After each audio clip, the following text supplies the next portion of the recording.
Hello, this is Joe Polish, president of Piranha Marketing and founder of the Genius Network interview series, and you're about to hear one of my Genius Network interviews, and I just want to thank you for taking the time to listen to this, and I hope you find it very useful. If you want to find out more information about some of the interviews and resources that can help you in your business, you can go to www.joepolish.com. And we have a Joe Polish Recommends section with all kinds of resources and vendors and services and products that we recommend that can help you in your business. And also for more useful interviews and a whole list of other people that I've interviewed, you can go to www.geniusnetwork.com. Thanks and enjoy the interview. Hello, this is Joe Polish, and I am going to be doing an interview with a very sharp marketer, expert, and friend of mine, Mr. Eben Pagan. Eben, how you doing? Great. It's good to talk to you today, Joe. Yes, you too. And we've done several Genius Network interviews in the past, and this is a particular subject that I've heard you talk about in a better, more profound way than probably anyone, and it's the discussion of what's the difference between an expert and a marketer, and I want to have that discussion. But first off, give everyone, Eben, the short bio of who is Eben Pagan. Who are you? What do you do? All right, so the quick story is I started out poor. You know, I've got the grew up in the woods of Oregon sob story, and just kind of found success literature as I was growing up, things like Napoleon Hill and Nightingale Conant and so forth, and went into real estate, kind of failed miserably at that, but found marketing and sales, and particularly direct response marketing, really enjoyed that, and then about 9 years ago, I switched to the Internet. As a result of both of our good friend Dean Jackson introduced me to Internet marketing. So I took everything I'd learned about marketing, put it online, wrote an ebook of dating advice, and used pay-per-click marketing to sell it, and realized, wow, this is a completely new world. And so we grew that business over the next several years. About 3 years ago, we launched an arm that teaches business advice. So now we have some of the leading brands online teaching dating advice, relationship advice, marketing, business, time management, etc. I've got a virtual company that has about 80 full-time employees. Again, we're 100% virtual. We have no office. And last year we did almost $30 million in sales. Awesome. Yeah. And I will say, although Eben is a friend of mine and we bust on each other quite a bit because we're friends and that's fun to do, he is truly one of the, in my opinion and in my experience, and I've seen a lot of people, he is one of the greatest thinkers in the world on personal development, human behavior, what makes people tick, how to get people to take action, why people don't take action, and simply marketing and selling, which is where we're going to kind of focus this interview on. And Eben, you do have truly a rags to riches story, but you're also very well studied. You're a great student of great minds. You're a prolific, writer, creator, reader. And you talk about experts versus marketers. I've seen you, when I first heard you talk about it, was actually at one of your events that I was at. I think you asked me to come up on stage and speak about how I meet, famous people and gurus and stuff, and you talked about the difference between experts versus marketers, and I thought the way you explained it is great. So I'm going to ask you some questions about some of the points that you talked about. I would like to first ask you to even define your definition of what is a marketer or what is marketing. I once heard someone say that marketing is fulfilling the needs of another person, and I never forgot that. I thought that was a really interesting insight. You know, most people that kind of don't really know what a professional marketer or a professional salesperson does, they think that it has to do with slick kind of contriving and salesmanship that is manipulation and trying to talk people into things and get people to buy stuff. And marketing, really professional marketing and professional sales, is more about finding a need that another human being has, oftentimes a need that they don't even realize that they have, or finding the need behind the need that they won't admit or they're not even consciously aware of, and then creating something that meets that need and presenting it in a way that makes the most sense to the other person.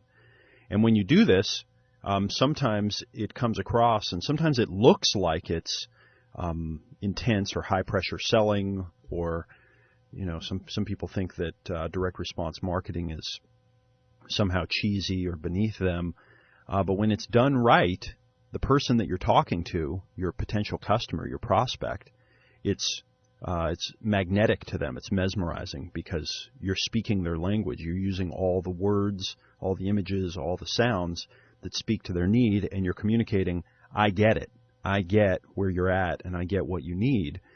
And because we're going to talk about it in contrast to the typical mindset, especially when it relates to people who are experts on topics, I found that in contrast, experts or people that have worked hard to learn a lot about a topic, who have earned a PhD in a subject, or who have spent 20 years doing research and really walking uphill in the snow both ways to get their hard-won understanding of a topic, they really don't like this mindset of talking people into stuff, and they don't like it so much that they don't even learn how to explain what they do in a way that's attractive to other people.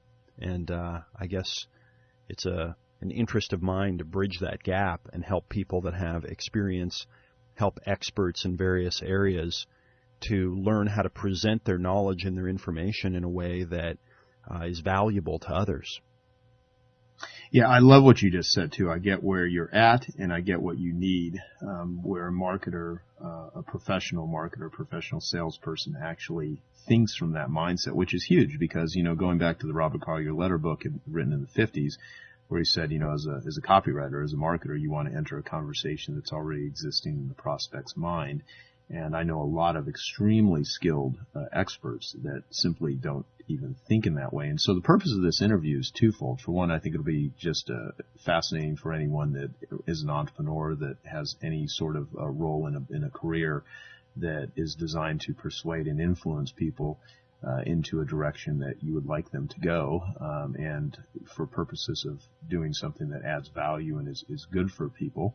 And the second part is for all of our expert friends, Eben, that me and you constantly get contacted by, hired by, come to our events, and need help with taking their knowledge and trying to sell it. And sometimes they're the most difficult people to want to help because they have all these preconceived notions of how the world should work because they spent, 10 or X number of years in some sort of, institution and getting their education. And this is also not an interview designed to slam those people. It's more so to help and assist people that have knowledge and expertise to really understand what makes money. And, from my standpoint, I have built a multi-million-dollar information business selling my expertise in the area of marketing, and I never got a college degree. I failed owning and operating a small business in a community college. I got a C- in a community college.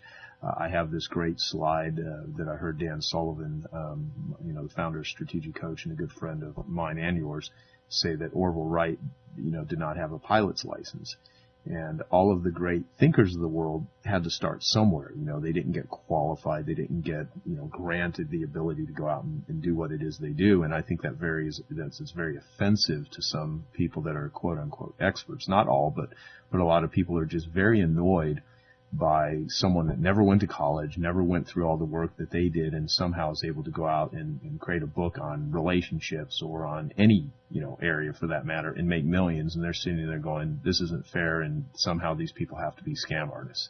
So what are your thoughts on that before I hit you with some of your own statements that I've heard you say before and ask you to expound on them? Because I'd really like people that are those types of experts that are having challenges selling their stuff to really, hear what it is I'm saying. And I'd like to get your perspective on that because it's such an obstacle for so many people. Yeah, I think I could answer it with a story. I sometimes refer to myself as an expert magnet. Okay, so I'll speak at a seminar somewhere or a program like maybe one of yours, and I usually do this just to contribute. Sometimes when I speak, I'll offer one of my products for sale or something, but I usually just do it because it's someone that I know and I, want to contribute at their program. And after I speak, because I try to give a lot of valuable information, I try to teach the best stuff I've ever learned about marketing and selling information. afterwards people will come up to me and they'll say, "Oh, I've been looking for you all my life. I've been a dog trainer for 25 years, and I'm the leading dog trainer in the world, and I need someone to market my stuff for me." Right? And they feel like they've just found the answer to all their questions. And so I kind of take them aside and I say, "Okay, listen, I've got a little secret to tell you, kind of between you and me. It's not about finding someone to market your stuff. It's about learning marketing so that instead of creating things the way that you create them right now, instead of creating your dog training the way you create it or creating your dog training book or whatever else, that you learn to create it like a marketer so that it's naturally attractive to other people, right? And the way that you've structured your content or the way that you've put your videos together, that's all done from the dog trainer's perspective. It's not done from the perspective of the person who wants some dog training." And they say, "Oh, okay, well, I can rename my book. We can just put a new name on it." And I say, "No, that's not exactly it, right? The whole design, all of it needs to be done with a different mindset." And I usually kind of lose them at that point, right? They look at me like, no, you don't get it. I'm the best dog trainer in the world, and you should see what the opportunity you have in front of you. But sometimes people do get it.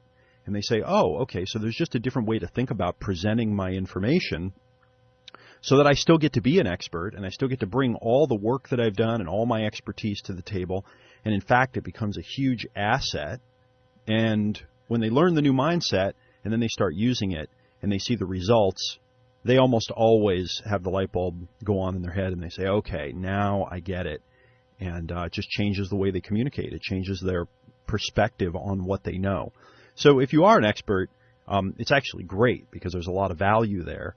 It's just that you have to get out of what I call the expert mindset, and you have to get into the marketing mindset.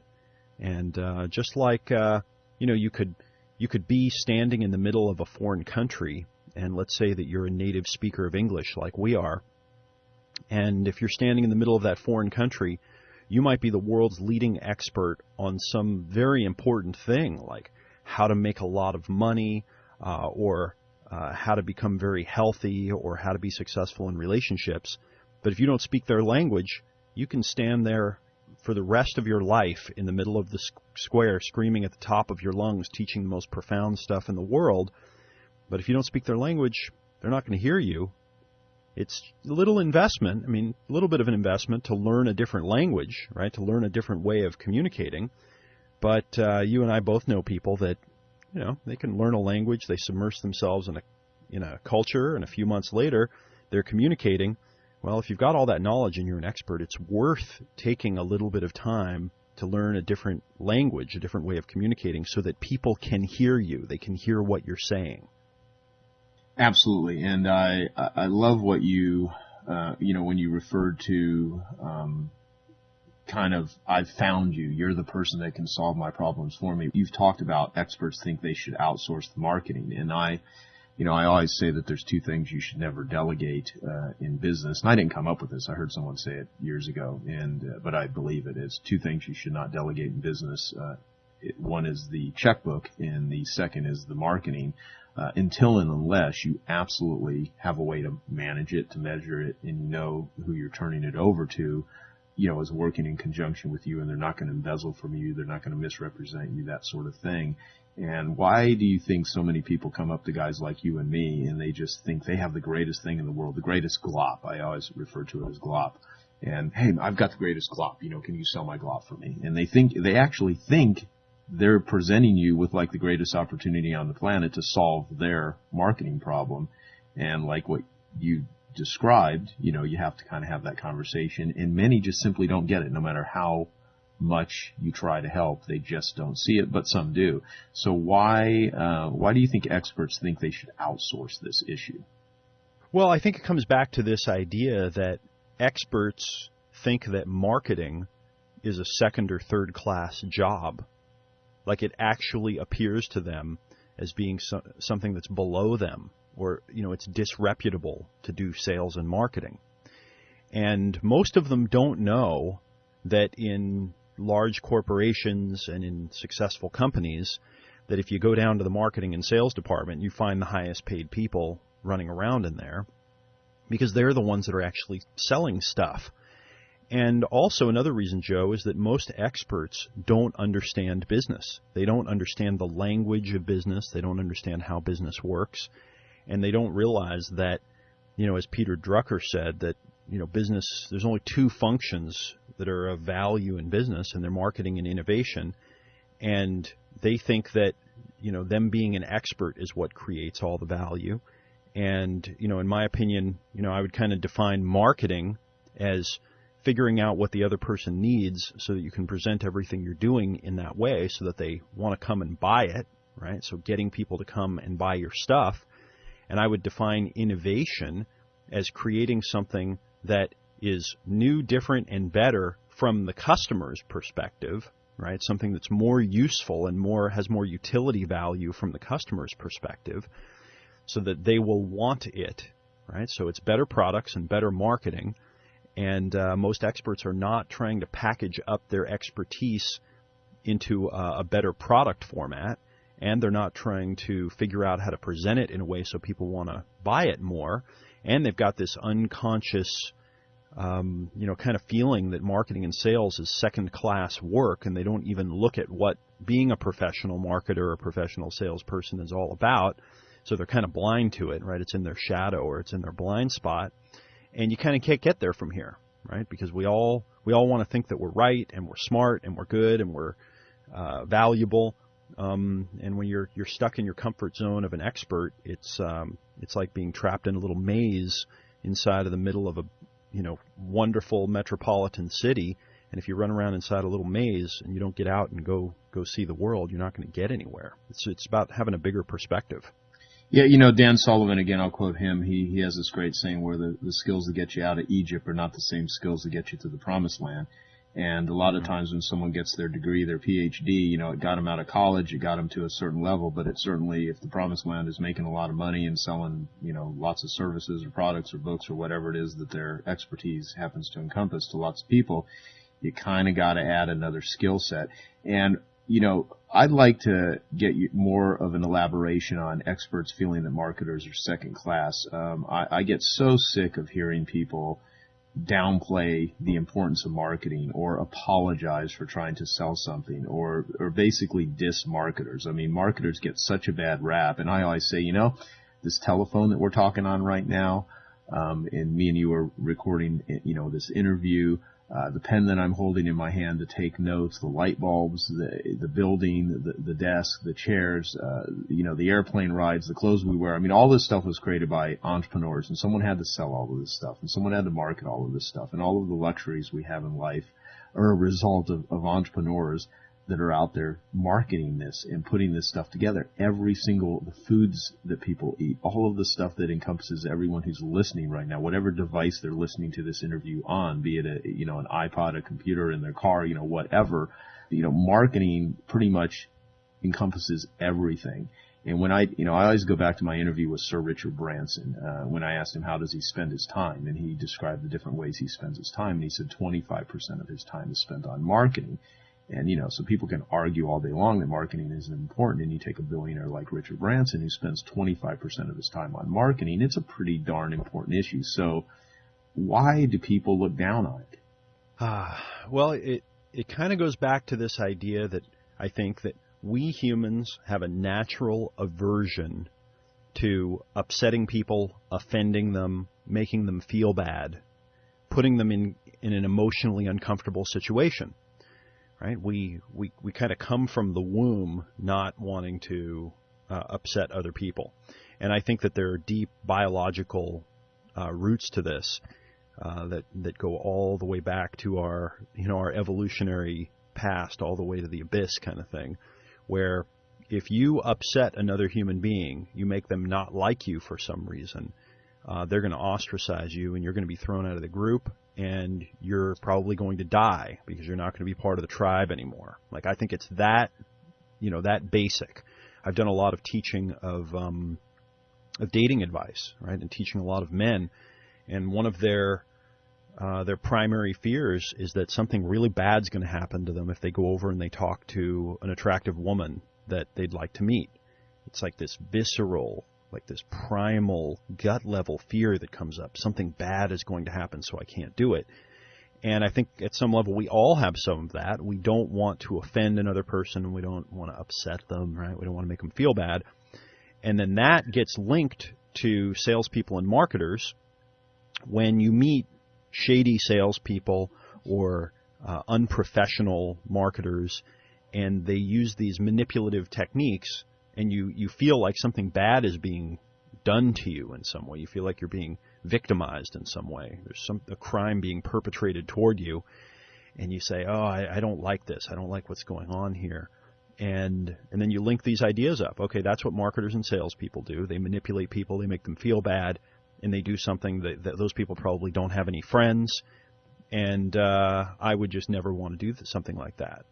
Also, a lot of, I think that the personalities of people who are attracted to marketing and sales, just the personality that those people kind of get, that are magnetically drawn to that kind of work. Sometimes they're a little bit more of the smooth talker, a little bit more of a slick type of personality that feels like they're willing to change what they say and do it one way and then say a different thing, and et cetera. So, there's a little bit of a dark shadow around the whole topic, and when you throw it all together and mix it in a pot, people that become experts, that work hard to earn their knowledge, their certifications, their reputation, they don't want to sully their hard-won reputations with any of this marketing and sales second-class kind of behavior that they perceive in their mind to be something that could hurt themselves because they're trying to manipulate others.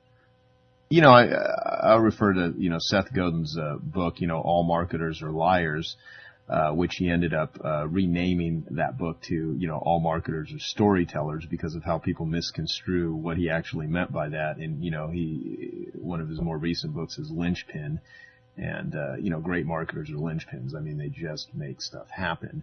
But for the most part, when people run across an unprofessional marketer or salesperson, they have a tendency to group, marketers in general into that, and it is a grave error to do that, because what it does is it gives you a perception of the most important part of bringing in money into your life, into your business, which, in my opinion and experience, is marketing, and it undervalues it. And I think one of the main reasons people do not do well with marketing is they simply undervalue the importance of it, and therefore they don't acquire a marketing mindset, which is what experts do. So another point that I've heard you make is experts feel that people should know value when they see it and find them. So what's that mean?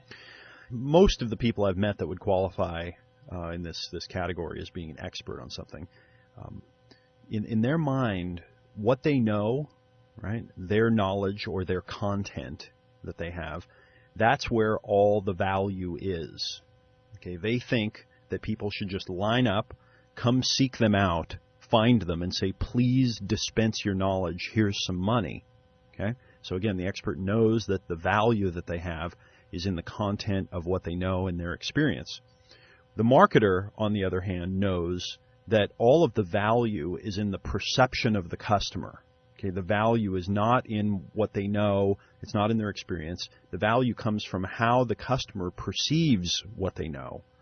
And so what the marketer does is spends most of their time figuring out what the needs are, the perceptions are, the preconceived notions are of the customers that they want.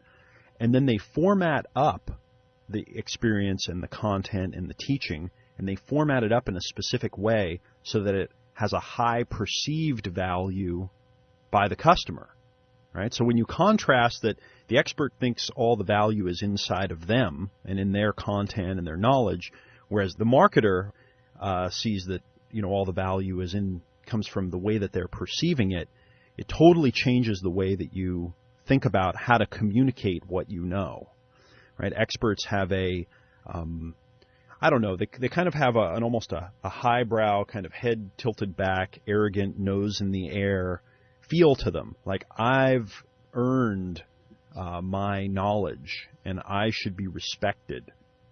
I always think it's funny when someone insists that you call them professor or doctor, right, or have some kind of thing before their name to signify I've done my time and I've earned my credential. Because what that usually means to me is that they're very insecure in some way. They don't have confidence that when you interact with them, you're just going to realize, wow, this person really knows what they're talking about, and they really have a lot of value for me.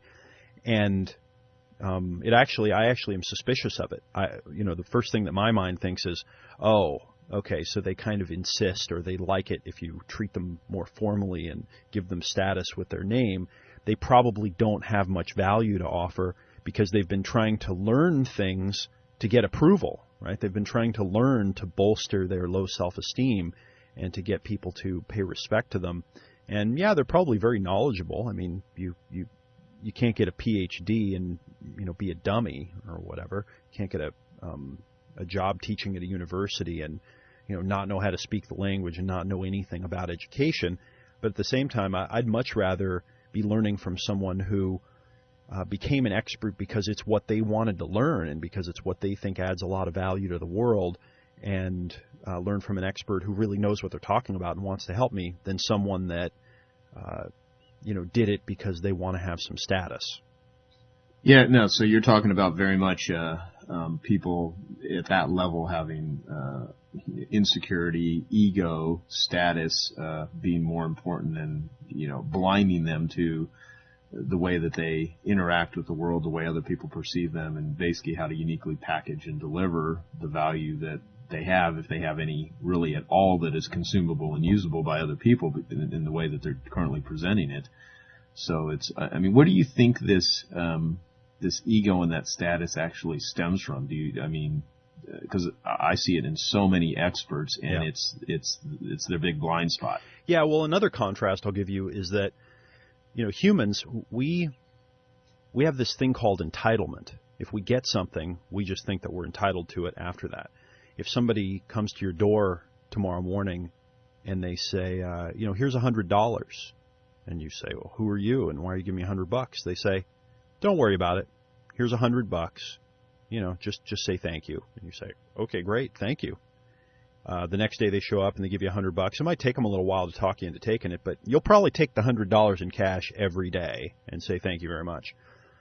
Well, if after 2 years of coming to your door every day and giving you $100 in cash, they show up at the door and they say, hey, how's it going? Don't have $100 today, but I was hoping to get your advice on something. You're probably not going to feel very good, right? You're probably going to feel like you've been, quote unquote, gypped in some way, or someone's stolen something from you. You might even get angry and tell the person, no, go away. I feel like you've broken your deal with me. When they showed up every day for years and gave you $100, right? We have this entitlement. I kind of laugh myself when I hear people get, really upset about the idea of freedom. I've been studying a lot of philosophy lately, and it's making my brain get silly. But, talking about it as if it's something that we're, quote unquote, entitled to, right? Humans made up the idea of freedom, and we made up all the ideas that freedom was kind of supposed to solve.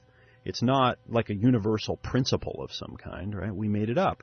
And I think that appreciating it and being glad that we have it and revering it and taking care of it is a pretty good idea.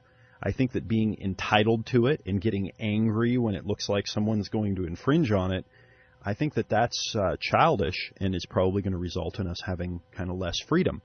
So when you look through that lens, right, experts often, my experience is, they feel entitled to get money in return for their ideas or their advice. And it really is an entitlement. You can see it in the way that they think, the way they communicate, like they're being robbed if someone comes and gets advice from them and they don't get paid, right? Whereas a marketer, they're really not attached to anything, none of their content, their ideas, products, whatever, and they'll abandon even, the best idea or the greatest product, no matter how valuable they think it is, if it doesn't inspire human beings to give them money, right? If humans don't show up and say, you know what, that idea is valuable or that product is valuable, here's some money for it, the marketer says, I tested it and it didn't work. And they just walk away. I'm not trying to say that, all marketers are Buddhist level evolution, right? But they really have a lot less attachment to things. And it's a paradox here because as an expert, you've worked very hard to learn what you've learned. You've gone through a lot of, painful experiences, made a lot of investment. But if you don't realize that, almost like in Joseph Campbell's hero's journey, at the end of the hero's journey, when you've gotten the prize and you've gotten the benefit of the prize, if you don't come back and give it away, if you don't come back and in an unattached way offer it to others, then you don't get the long-term benefit of it, right? And if you're an expert and you feel like you're entitled to money in return for your advice and your ideas, you're probably going to hold them close and clutch them, and they're never going to be able to flower and mature. It would be like having some seeds in your pocket and saying, I'm too selfish to let these out of my sight to do anything with them, and so you never plant them in the ground and actually have them turn into something that you can enjoy and harvest. Fantastic. I love it. I love it. Great stuff. Well, you've spoken to this as last thing I'm going to ask you about experts, and I'm going to ask you about the mindset of marketers. Yeah. You've mentioned that experts feel that they've evolved to the point where others should recognize their genius, and they should be able to talk about what they want. What does that mean? So one of the fascinating things that happens on the human evolution journey, as we go further down the road, right, as we evolve more in a particular area, we learn more and more about it, we forget all the lessons we learned along the way. It's almost like if you're cutting a path into the jungle so that others can follow you. That's kind of one way of approaching things. But most experts have been chopping into the jungle for so long, and they've gone so far that the jungle has grown back in around them. And there's no connection back to the real world anymore. And so a lot of times in our own development in an area, whether it be dog training or health or making money or whatever it is in our lives, or whether it's relationships or love or any area of development, spiritual, physical, emotional, mental, relationship, success, as we go down that path, our minds change, right? We actually develop. They go through this process where they're not the same anymore. They're not wired the same. We don't see the world the same. And we get kind of disconnected from the rest of the world. We can't really relate to what it's like to be a person who doesn't understand this stuff. And when we fight to make it all the way down there, again, it creates this kind of this entitlement mentality, this I'm better than everyone in this way kind of mentality. And I think it cuts us off from our ability to really communicate with regular people and communicate, hey, I've got stuff that you need. And that disconnect creates a lot of dissonance. There's a misunderstanding. And I think it can create resentment. I think it can trigger anger, sadness, other primal emotions. And, we evolved people, we want to think that we're communicating with other people that are just like us. And we want to think that, hey, when I give my idea, other people will recognize it. And when they can't recognize it, sometimes it feels bad, right? It's upsetting. It makes us go into a mild anger or depression, and we think, wow, they just don't get it. This is never going to work, that kind of thing. And we all have these types of emotions. I think when it all mixes together, it's again a paradoxical result of excellence or of going down a path and becoming a great teacher or a great expert, is that you feel disconnected from others. You feel like they don't get it. Okay, well, so let's flip it around to the side of marketers now. Let's talk about how marketers think and what it is they do. I've heard you say that marketers think in needs and niches and a whole variety of other stuff. So give me your mindset and perspective on marketers. Right. Whereas an expert starts with knowledge, what do I need to learn to become an expert in my field, or what works here? Marketers start by asking the question, what does the customer need? What does the customer want? Putting a lot more value on a pain or a problem or an anxiety that a customer has than on a positive outcome that they want, because marketers know that the away from or the fear or the pain needs motivate people to action a lot more than pleasure or desire or want. And when you start thinking about needs of other people, this is when you start thinking in real niches. See, most people make the mistake of thinking that targeting a niche means choosing a niche that you want to go after, right? And you could put all that in quotes. Whereas the way marketers approach it is targeting a niche is about finding a big unmet need out in the world and then creating something to fill that need. It's a completely different way of thinking about targeting a niche. The expert thinks about targeting the niche from inside of them, like, oh, well, I'm going to target this niche. Here's this group of people that I'm going to teach. Whereas the marketer projects themselves inside the other human, inside the customer who has the need, and they ask, what's a big unmet need that no one is getting met? Oh, I see.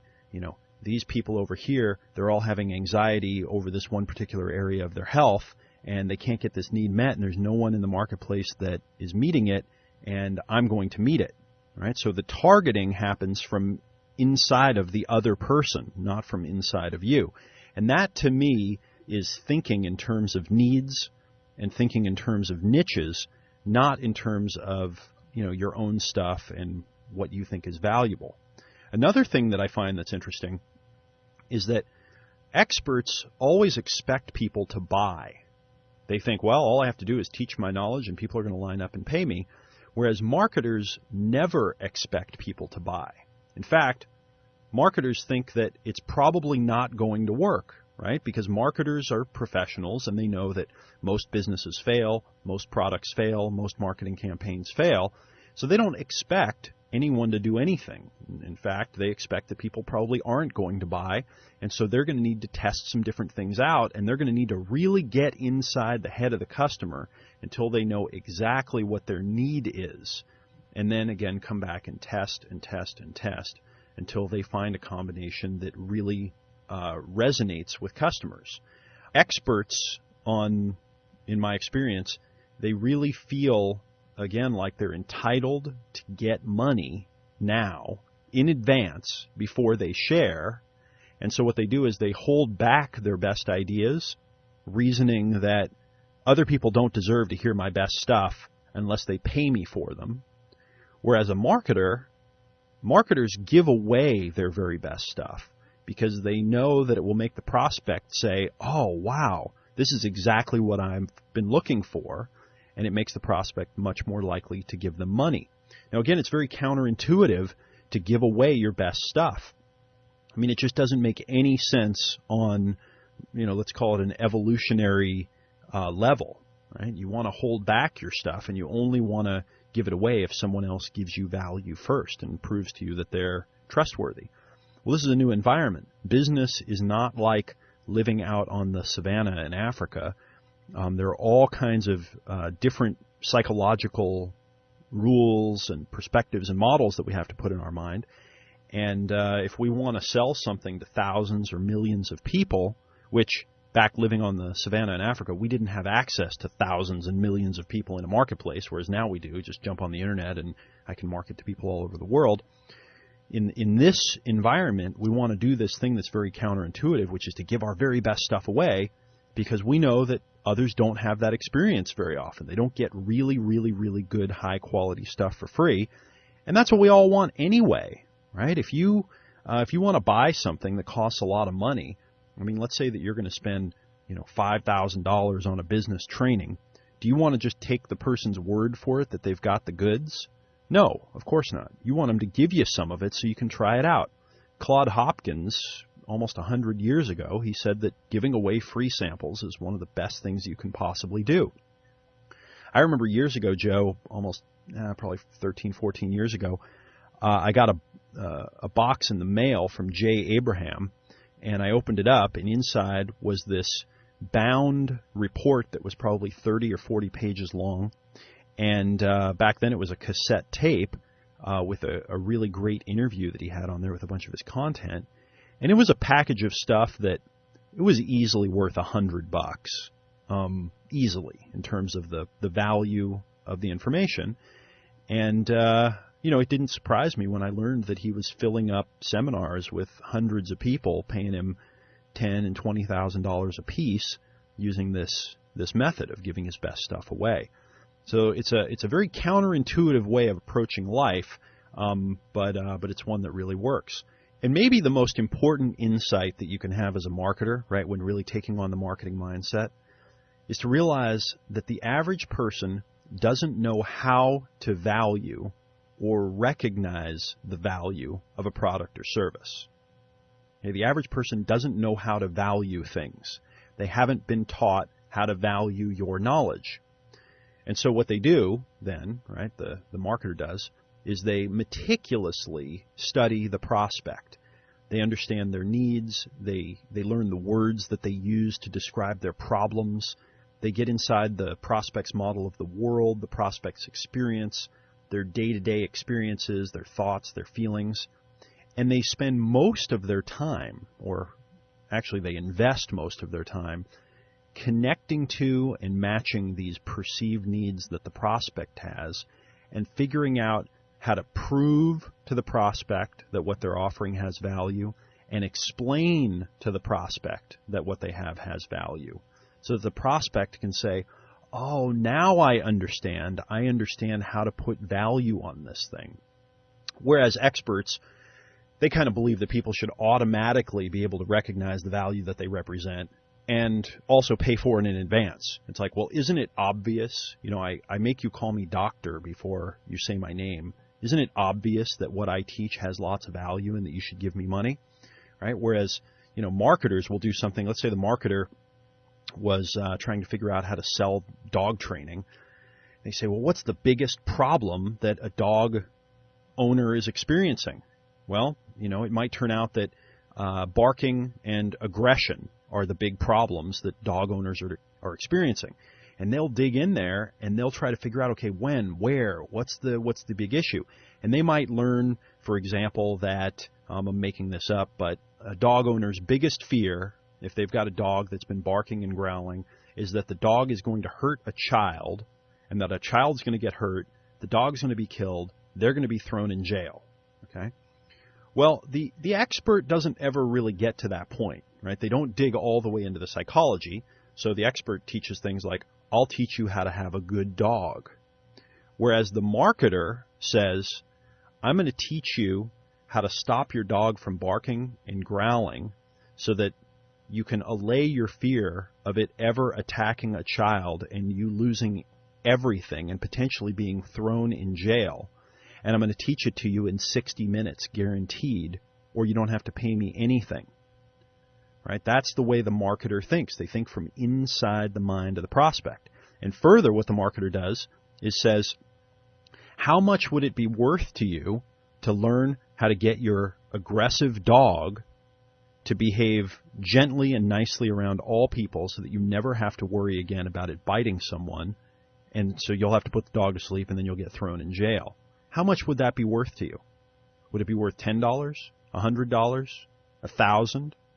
If you love your dog, it's probably priceless. You'd probably give everything that you have to avoid having your dog bite a child. And, you see where I'm going with this. Well, yeah, and here, let me mention something, too. And so someone's listening to this right now, and they've considered themselves an expert and a marketer, and you want to know if you're starting to go to the other side, the side that will make you the money, which is being a marketer. If you're thinking, well, that's a good example, Eben, but I have a cat, so it won't work for me. Then you're still in the mindset of an expert. But, see how... Exactly. But you know what I'm saying. I mean, Yeah. Because a lot of people are like, well, it's the whole, that's a great market. That's a great marketing strategy, but I sell apples and you're talking about oranges. And so, it's fantastic. It's a great example. So that's exactly right, Joe, right?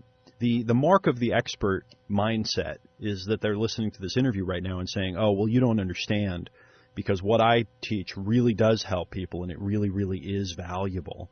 And what I'm saying is, if you're trying to teach people, let's say that you teach people how to lose weight, and you're trying to say, well, you want to feel good about yourself, so here's how to lose weight. That's probably not what they really, really want. Okay, they want to do something like avoid having a heart attack and dying in the middle of the night, or they want to avoid having their spouse leave them because they've become unattractive. And even though these things are not popular to say, right, and no one wants to point to the elephant standing in the middle of the room, that's what's actually secretly motivating the person. And it's not cruel or weird or malicious, or it's not bad to say these things and to talk to these things. In fact, your prospects will appreciate you when you do it with honesty, integrity, sensitivity, directness, because they'll say, oh, yeah, that's what I am actually worried about. And every expert who teaches something, who has an expertise that could potentially be really valuable to a lot of people, needs to learn that there's a difference between what they think is valuable and what the prospect thinks is valuable.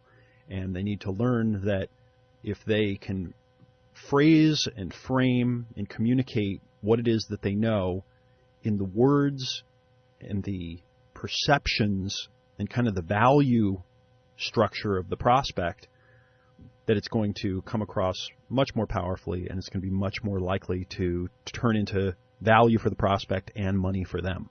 Yeah, absolutely. So to wrap up, there's hopefully a complete shift of mindset for many of the people listening, and those people that are experienced marketers, I'm sure can absolutely identify with everything that you've been talking about and what we've been conversing about here. And I want to kind of summarize some of the things that you have said, kind of as a wrap up to this conversation, and then have you end with any other perspectives, and then give people some direction on where to go from here. So, expert versus marketer. Experts feel that marketers are second class. Experts feel that people should know the value when they see it and find them. Experts think they should outsource marketing. Experts feel that they've evolved to the point where others should recognize their genius and they should be able to talk about what they want. Marketers think in needs and niches. Marketers start with the needs of a customer, putting twice as much value on pain that a customer has.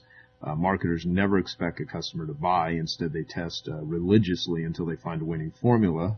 Marketers have no attachment to what works or what doesn't work. They're only focused on results, and marketers make all the money.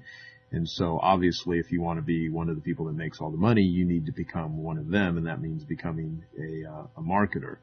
And one thing I've heard, Eben, great little saying is, if you want to sell what John Smith buys, you got to see through John Smith's eyes. And so hopefully everyone listening is now, at a place where they can see through the eyes of their client, their prospect, the people that they really do want to help. And our whole goal and intention here is to equip people that really have value and can really make a contribution to the world to simply be better at getting it into the hands of people that can use it. Because I think if you're coming from that place, the best way that you can do a great service to the world and do a great service to yourself is to simply become as an effective marketer. And so, any other thoughts and then next steps of what people can do to get good at this subject, including any ways to find some of your trainings and stuff that I highly recommend and endorse because they're superb.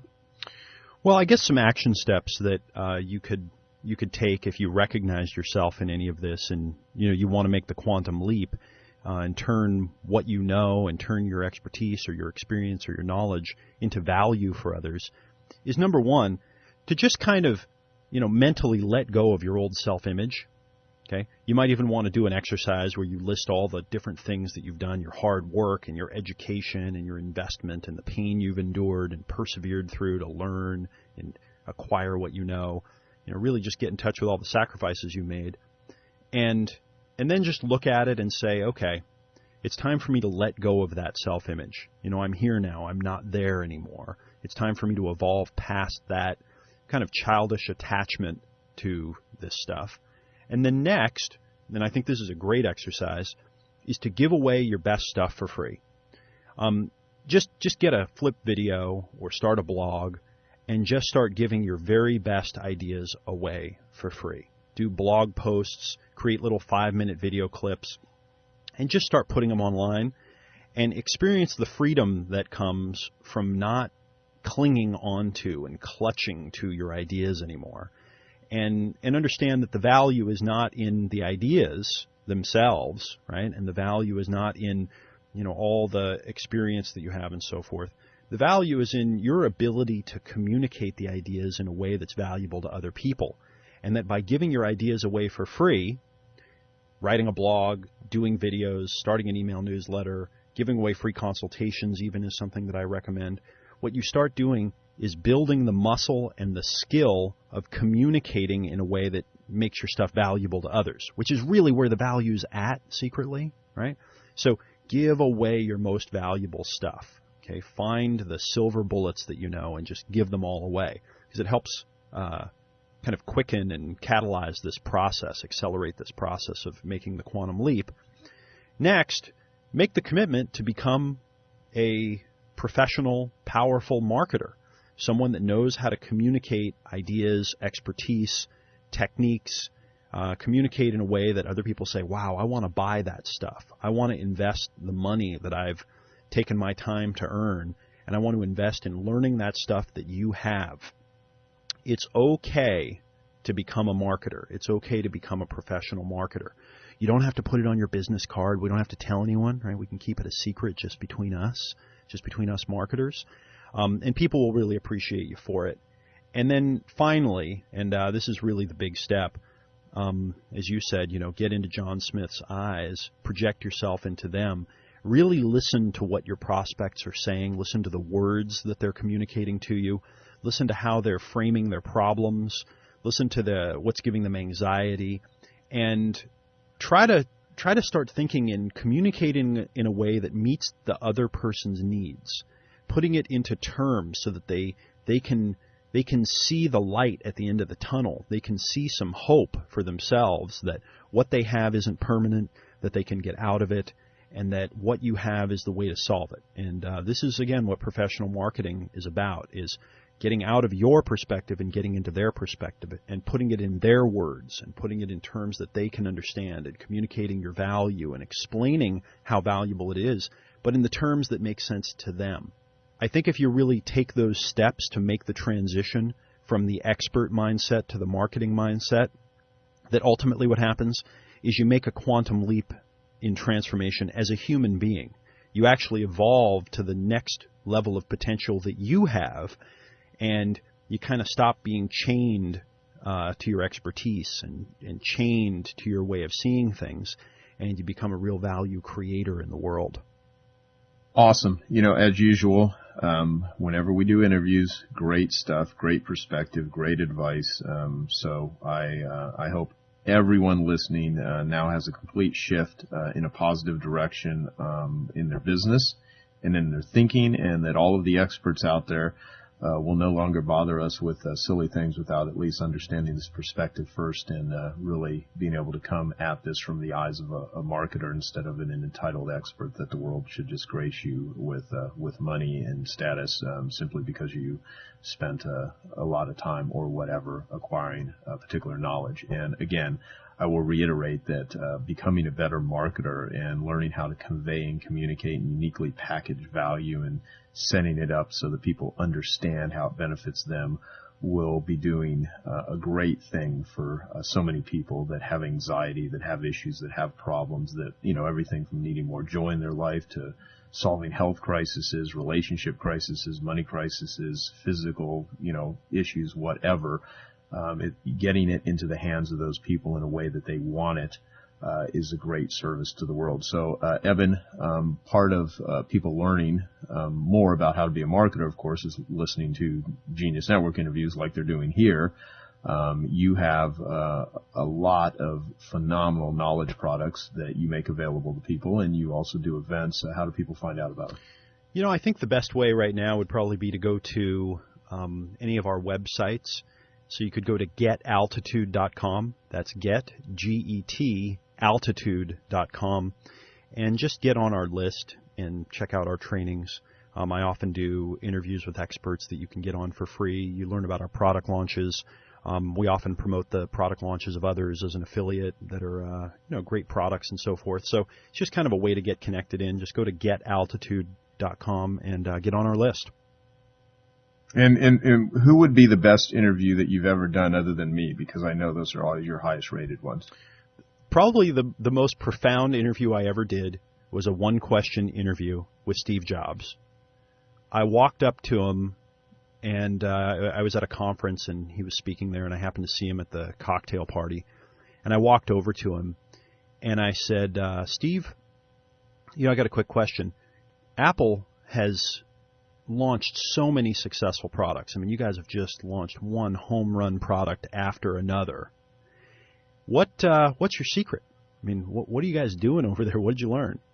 And I actually asked Bill Gates the exact same question at this conference, and they both had the same response, which was, not everything we do succeeds, which I think there's something to that, right? They have a certain humility that not everything they do succeeds. But then he thought about it just for a second. He kind of looked up and he thought about it, and he said, I think you got to care. Interesting. And I walked away and I said, okay, was he just blowing me off? And then I thought, no, he thought about it for a minute. Like, he actually thought about it. And then he said, I think you got to care. Now, if anyone else would have said that to me, right, I would have just walked away and said, oh, you're shining me on or whatever. But I've thought about it ever since then, and there's really something to that. When you look at one of Apple's products, when you look at one of their computers or use a piece of their software, at a deep unconscious level, you get the feeling the people that made this care. I mean, they are zealous about creating something that is awesome, right? You get the feeling it's like a religion in there somewhere, that they're practicing some bizarre arcane magic spells or something to get people to make stuff that's so cool. And I don't know, it's the most impactful because it was like the shortest interview I've ever done with the shortest answer I've ever gotten. But I think you got to care. And when you do, and you do over a long period of time, and you just keep caring, you can create things that are extraordinary. Yeah, you know what? I was sitting there wondering where you would go with this, and you're absolutely right. And one thing I will say, and again, mainly because we're documenting this by recording it, is that you are a guy. I mean, you know how many people I know, and I have very high level coaching groups with some of the world's greatest marketers that pay me lots of money to facilitate amazing experiential brainstorm groups, and that's one of my main things, my Genius Network Mastermind. So I've seen a lot of, thousands of people that sell expertise and knowledge in books, tapes, courses, from motivation to hardcore strategies. And you're a person that absolutely really cares. You always deliver. You always want to be helpful. There's so much free stuff. Most of the stuff that you give away for free is infinitely better than what many people in the space of teaching people how to be marketers actually charge for. And I hope that I do very much the same things. I'm always thinking about just being useful to people, giving them really great stuff. And that's my whole goal and motivation with even interviews like this, is there's a lot of people that I know that could so greatly benefit just with a mind shift change. And I think we've absolutely accomplished that here. And so I would recommend everyone listening, go to getaltitude.com, really watch what Eben Pagan is doing. He's making a big impact in a lot of people's lives, and he really, really spends a lot of time learning and honing his knowledge, but also teaching people how to do the same thing themselves. So thank you, Eben. And any famous last words? No, that's it. I think you got to care. Cool, man. Cool. Thanks. And to everyone listening, check out geniusnetwork.com if you want to hear more interviews with very sharp people, including other interviews I've done with Eben in the past. You can get those there. And have yourself a great day. Go make some money. Care. Be an expert. Talk to you next time. Hello, this is Joe Polish. I want to thank you for taking the time to listen to this interview. I hope you found it very useful. Please give me your feedback on all of the interviews that you listen to. I'd love to hear your feedback so we can always deliver a great program for you. Our website is www.joepolish.com, and we also have a Joe Polish Recommends section, so you can take a lot of the ideas and concepts that you hear on my Genius Network interview series and apply them to your business and find vendors and resources. You can go to joepolish.com to find that information and click on the Joe Polish Recommends section.